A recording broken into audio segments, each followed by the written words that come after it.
Hello guys, may nakakampi ako na trash talker, nagkasagutan sila ni Lapu-Lapu, grabe talaga tawa ko guys. Hay nako, GG na naman. Pati core GG. Umingay na. Dito akala ko patay na ang Bruno, nagrespo ang Freya tapos iniwan ko siya, kaya ito ang nangyari.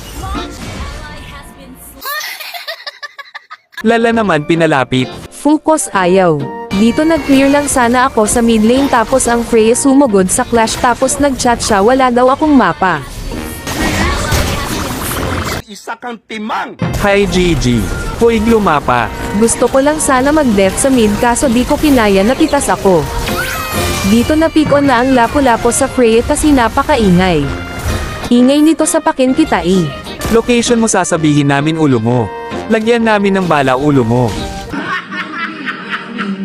Tignan nyo tagalawan ng pro player, listen, look and listen and learn. Listen, look, and listen, and learn. Wala te guys, ubos na to. Kahit sino pa pumalag, ubos talaga, walang makakapihil. Sino man kayo, walang makakapigil sa amin. Natawa ako sa Freya, palong-palo mag-tower dive pero walang nakuhang kill. Akala ko makakamanyak ako dito. Sayang, may pang-reels na sana.